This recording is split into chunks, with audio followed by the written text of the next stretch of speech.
Indian DJ expo एक तरह से हमारे साथ ये धोखा ही हुआ है, क्योंकि इनकी जो न्यूज़ है वो हमें दी नहीं, हमें सूचना नहीं मिली और उसके कारण हम बिना काम के दिल्ली जाकर घूम आए। और आप सभी के भी काफ़ी ज़्यादा कमेंट्स आ रहे थे जब मैंने 20 तारीख को सुबह वीडियो पब्लिश किया था कि इंडियन डीजे एक्सपो लगने वाला है या नहीं है। तो वो सारा का सारा डाउट आज मैं आपको क्लियर कर दूंगा। और मैं दिल्ली गया था एक्सपो अटेंड करने के लिए, लेकिन मेरे साथ क्या हुआ है वो सारे के सारे इस वीडियो में आपसे बात करेंगे।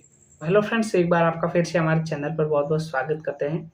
तो आप सभी को पता है कि एग्जीबिशन कैंसिल हो गया। हाँ, बिल्कुल सही है। लेकिन गाइस इस बार एग्जीबिशन मतलब कैंसिल होने से काफ़ी लोगों के साथ धोखा हुआ है। और जो भी एग्जीबिटर है या फिर ऑर्गेनाइजर है, उनको ये सूचना पहले ही दे देनी चाहिए थी, जो हमको दी नहीं है। और इसके कारण धोखा हुआ है, काफ़ी लोगों के साथ भी हुआ होगा। क्योंकि फ्रेंड्स, एग्जीबिशन की जो लेटेस्ट न्यूज़ थी वो ये थी कि एग्जीबिशन होगा, लेकिन कुछ कंपनियां उसमें आएगी नहीं। तो हमने इसके टिकट्स वगैरह ऑलरेडी बुक किए हुए थे। तो हमने सोचा कि भाई जितने भी कंपनियां होगी हम उसी को देख लेंगे, लेकिन एग्जीबिशन को एक बार अटेंड ज़रूर करेंगे। इसी को लेकर हम दिल्ली के लिए निकल गए थे। लेकिन जो एग्जीबिशन का रियल डिसीजन लिया गया वो 18 तारीख को ही ले लिया गया था, लेकिन हमको इसकी सूचना नहीं मिली। हालांकि एक दो यूट्यूब चैनल पर इसकी सूचना थी, लेकिन हमको किसी तरह की मैसेज की सूचना नहीं मिली थी। तो मैं यहाँ से निकल गया 19 तारीख के शाम को ही, ट्रेन पकड़ ली मैंने। और रात को करीबन 2 बजे मेरे पास मैसेज आया है।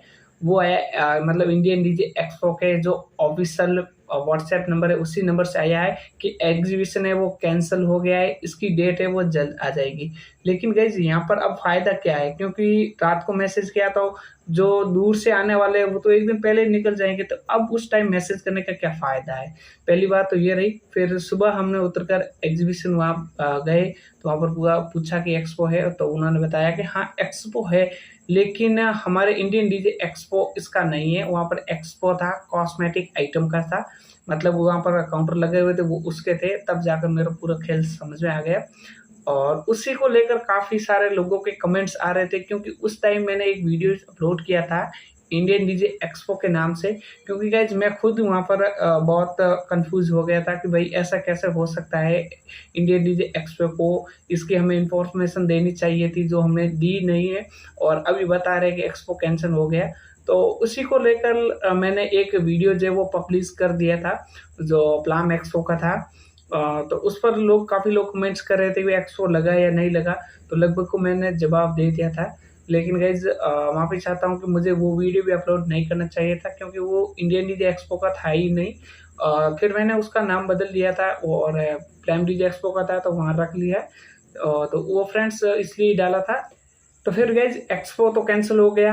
तो मैंने सोचा अभी अभी ट्रेन के मेरे जो पहले के टिकट किए हुए थे वो 2 दिन बाद के, अब यहाँ पर करेंगे क्या, इतने दिन बैठ के रह करे। तो मैंने टिकट भी वो कैंसिल किए और दूसरे दिन के मैंने वापस आने के टिकट किए। एक दिन के लिए मैंने वहाँ टूर किया, तो वहाँ पर इंडिया गेट अक्षरधाम विजिट किया। उसके बाद हम डीजे मार्केट गए और वहाँ पर हमने काफ़ी प्रोडक्ट का रिव्यू किया, उनकी पूछताछ की, उनकी उनकी जांच पड़ताल की, काफ़ी साउंड भी सुने न्यू न्यू कंपनीज के। चलिए उन्हीं के ऊपर बात कर लेते हैं।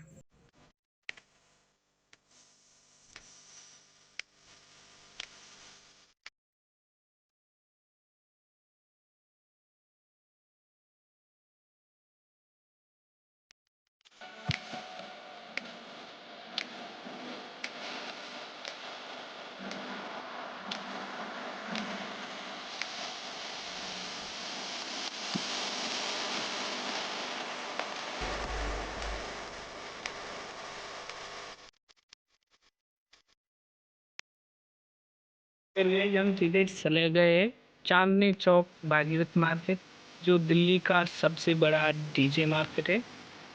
यहाँ पर हमने काफ़ी सारे शॉप पर विजिट किया।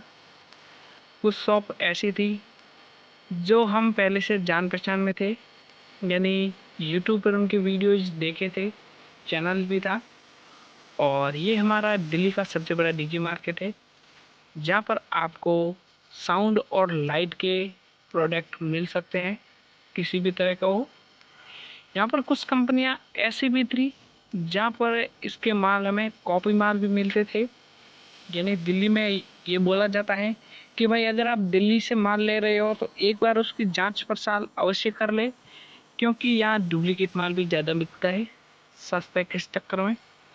तो कुछ प्रोडक्ट हमें ऐसे भी देखने को मिले और कुछ प्रोडक्ट ऐसे थे जो बाकी में साउंड और लाइट के बिल्कुल ओरिजिनल प्रोडक्ट थे।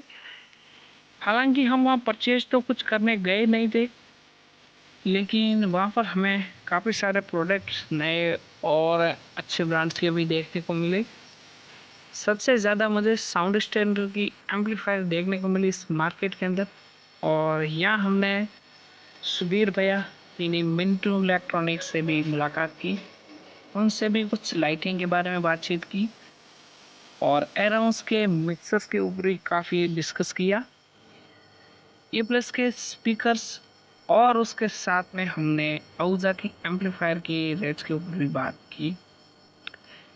कुछ के मैं कॉन्टैक्ट नंबर लेकर भी आया हूँ ताकि मेरे कोई सब्सक्राइबर इनसे रिलेटेड इंक्वायरी करना चाहे तो उसको मैं दे सकूँ।